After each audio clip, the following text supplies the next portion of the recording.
In Psalm chapter 58 in the King James Version, to the chief musician, Al-Tasheth, Miktim of David. Do ye indeed speak righteousness, O congregation?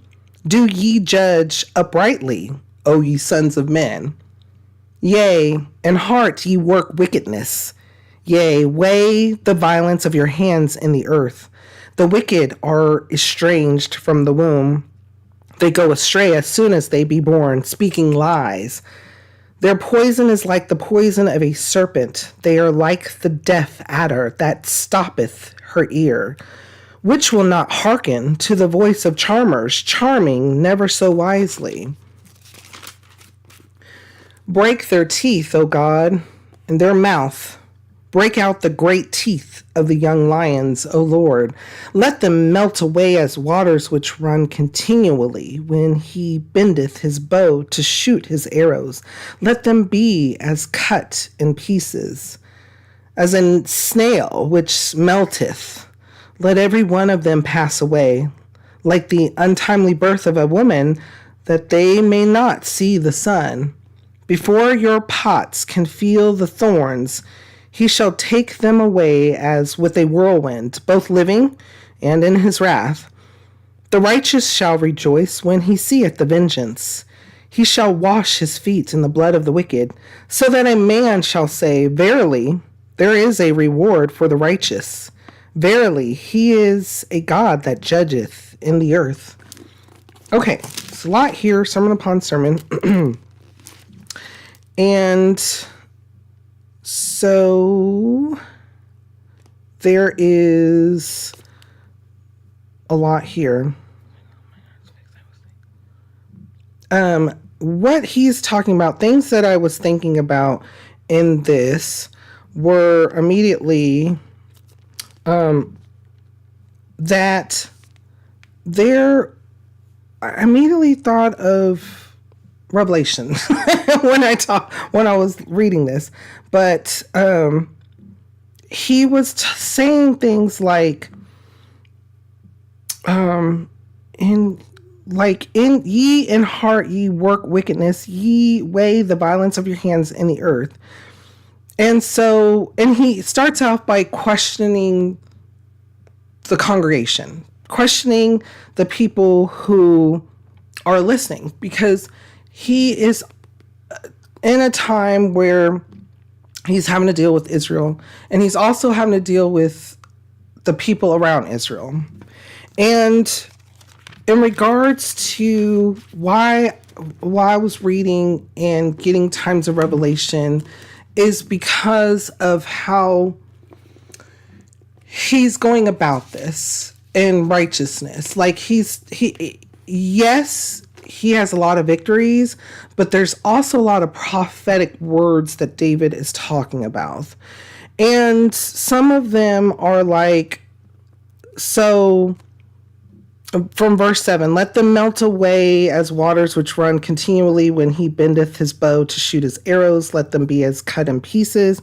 Also talking about into verse 10, the righteous shall rejoice when he seeth the vengeance. He shall wash his feet in the blood of the wicked, so that a man shall say, Verily, there is a reward for the righteous. Verily, he is a God that judgeth in the earth. And so to me, that has to do with a lot of what can be seen during Revelation. So take note of these things when it comes to what David is saying. Now, there's a lot here, sermon upon sermon, but thinking about these things as in relating, bringing past to present, okay?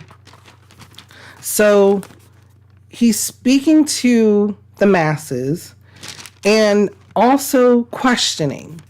So again, back to verse 2, yea, in heart ye work wickedness, ye weigh the violence of your hands in the earth. And the wicked are estranged from the womb, they go astray as soon as they be born, speaking lies. Okay, so who immediately was the liar? That is the devil. And then there are some of the angels that he decided to, or that he convinced to be with him and understanding and having a choice of disregarding God. And so when I read this prophetically, I'm seeing things of what has happened in the past, as well as present, as well as prophetic future, what is to become, and how that even though there's wickedness now, we don't know who, what, where, when, why, or how, when it does happen, but it does happen. And when it does happen, it gets to us. It can get to us to make us feel as though we're powerless, or we're worthless, or we're not doing something correct, or we're not even following the path that the Lord wants us to be on. However, in verse 10, remember these things. The righteous shall rejoice when he seeth the vengeance. He shall wash his feet in the blood of the wicked. So that a man shall say, verily, there is a reward for the righteous. Verily, he is a God that judgeth in the earth. So this is what is to come. This is the truth and what is to come. So understand that there's going to be an end to wickedness. There is going to be an end to sin and hardship and struggling. There's going to be, in time, there is a limit to all of that. And that limit can also be on all things in our lives. So we can pray to the Lord and ask him, just like David, asking, seeking the Lord and putting his trust in the Lord, and understanding that it's the Lord that brings the strength, the wisdom, and the revelation. And it's the Lord that brings the redemption. So the Lord is already at work and has won these battles for us. So we can give our anxiety, our stresses, our feelings back to the Lord and receive his peace and comfort. Before we go on, though, what kind of thoughts or feelings come to your mind when we read over this? How does it make you feel, and what does it make you think?